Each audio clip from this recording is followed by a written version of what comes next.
Hey, I'm Brian Nevison. I'm an ultimate athlete and trainer, and I'm going to quickly take you through isometric options to improve our recovery and our resilience of our Achilles. So if you're dealing with Achilles pain, whether it's short-term, long-term, or you just want it to be really solid for the season, this is for you. So first off, let's go through acute short-term pain that has popped up, then we'll go into more chronic, and then we'll go into more of a training, less rehab scenario. So it's inflamed, maybe it hurts the touch, it hurts when you walk or run. We want to be less aggressive with the stretch and less aggressive with the intensity of the isometrics. An isometric is simply when we are holding a position, producing force, but not moving. So essentially we would hold a stretch, we would hold our weight and not move. Now, high stretch position is typically when we are stretching the calves a lot because the Achilles is attached to the calf muscles. Okay, so here's a couple high stretch positions, right? End range here, or knee is extended as well. We put weight back into the Achilles. Sometimes even bending that knee a little bit is going to increase the tension and the stress and the stretch. So we want to start, if it's acute short term that's popped up recently, we want to start low intensity, low stretch. Here's what that looks like. If this is a high stretch position, we're going to do the opposite. So we're going to go up on the toes a little bit. I'm still going to have weight on my other leg. I'm going to hold on to something for stability. We don't ever want to be fighting for balance. That's going to create tension that we don't want. We want to be super stable. We want to keep it nice and easy to start and see how we respond. So I'm here. I'm going to just gradually shift some weight into this leg, feeling tension through here. I'm just feeling the muscles working, and that tension is going to shift into the Achilles. We're going to hold nice and easy for about 30 seconds. You can get a timer if you want. It's probably longer than you think. After the first set, I like to do some ankle cars. Shin doesn't move, thigh doesn't move. We're drawing the biggest ankle circle we can. I like to do 3 to 5 reps each direction. Then you could do it on the other leg if you want to hit both of them, or you can go back to the first leg. Now, what I like to do initially is keep this similar. We'll do 3 to 4 sets, and we're going to do almost the same exact thing. As you go through, so I'm here, about the same position, low stretch. Feels fine, we don't want pain. If it's a little bit of an ache, that's generally okay. And I'm going to now just gradually shift as I go through the rep, slightly more of my body weight into this, as long as it doesn't feel worse. If it's the same ache that I had when I started, cool. If it's sharp, then I want to ease off and give it more help. So initially, I'm doing 3 to 4 sets in the morning, 3 to 4 sets in the evening, low stretch, relatively low intensity. But that doesn't mean I can't get tired. You might experience some fatigue, totally cool. Then I want to see how I'm feeling the next day. If it's the same or better, awesome. I can do the same thing. I can potentially increase the intensity. If it's worse, then I don't want to do nothing. I still want to do the isometrics, but I'm just going to take it really, really easy. Low stretch, extremely low intensity, but we still need to be loading the tendon if it's going to improve. That is how we get the tendon to adapt. And it's super effective for reducing inflammation. So simple ways to progress this as it starts to improve is, rather than going here, I go into a little bit more of a stretch. A little more of a stretch, a little more of a stretch. Then I can change positions like I showed you before. You can do something like this. And if you have a wall, I bet you have a wall, you don't need something like this. Really simple way to gradually start increasing that intensity after you're fine with just holding your whole body weight is to push into a wall. If I go here and I feel the tension right here, and I'm pushing down like I'm gas pedal, and I start pushing here without letting anything else in my body change, that is going to put more force through this tendon. So a really simple way that you can build up this intensity a lot is to push into something. Now let's say this is more of a chronic Achilles issue. Maybe you notice thickening of the tendon. It's been going on for a long time. You just can't get rid of it, or it keeps recurring. What I would recommend there is we're a little bit more aggressive. I still wouldn't go with a huge stretch initially, but you can go higher intensity.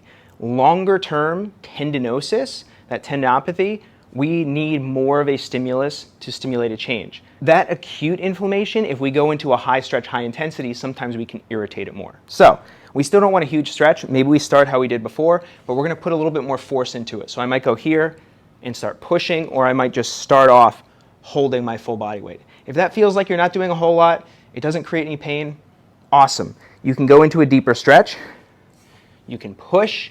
I like this. I like using some form of a wedge if you have the ankle mobility for it, because it allows you to get a deep stretch in the Achilles and the calf without putting a ton on your knee. For me, if I don't use a wedge, I'm here. I'm still going to get a good isometric on the Achilles, but it's also going to hit my quad and knee really hard, and I don't want this to be the limiting factor. Our Achilles and calf, when healthy, can handle a ton of force, so we want that to be the limiting factor. Okay, so we're working on chronic Achilles stuff. Maybe it's longer lasting, it's not as sharp with the pain, maybe it's not swollen. So what we want to do is same deal. We want 3 to 4 sets of 30 seconds, morning and evening, every day if you can. It seems like a lot. It's only a couple minutes. It's only a couple minutes twice a day, and it makes a massive difference. So start with the stretch, same deal, push a little harder.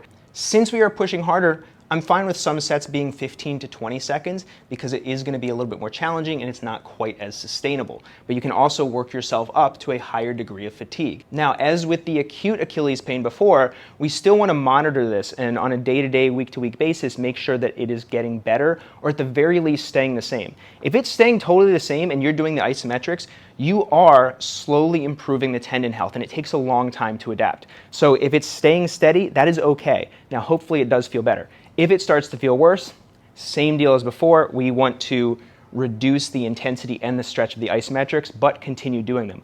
Or look at what is going on outside of this type of training. If you're playing a lot, your activity has increased, your high impact activity has increased, these can all affect the Achilles health.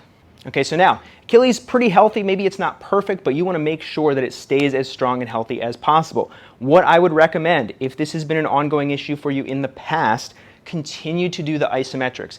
Maybe you don't have to do it twice a day, still try to get 3 to 4 sets in, at least once per day, low to moderate intensity. I still like to go, if I'm healthy, pretty big stretch, moderate intensity, 20 to 30 seconds, 3 to 4 sets, at least once a day. Then, at least twice per week, I'm going to go max effort isometrics, and this is where we get some big gains in terms of resilience. So, boom, boom. I'm going to gradually build up the intensity. I'm going to push hard down into the ground, push up this way, really dig in. I'm going to take about 10 seconds to get to max effort. Then I'm going to hold that maximal effort for 8 to 10 seconds. Then I'm going to relax. Now, this is very intense. It takes some practice to actually get yourself to engage everything you have. Over time, you'll get better with it.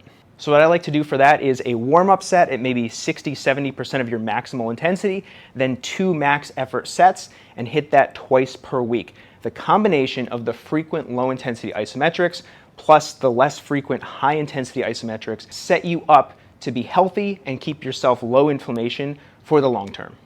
Now, one more thing I'll add is even when I am feeling good and healthy, I still like to do isometrics at end ranges. So long and short positions. So what I will do, just as ongoing maintenance, is I will do isometrics with a hold up here as well as the big stretch. So up here, same as the other ones, you can increase the intensity by, of course, holding weight, but you can always get more intensity by pushing into something and creating that internal force. Our ankles and Achilles can take on such massive amounts of force that using external weights to load them up is actually pretty insufficient. Unless you have some sort of machine that is able to really crank it up, the best way to load it up safely and focus on your Achilles is to drive into something and gradually create more and more and more and more tension.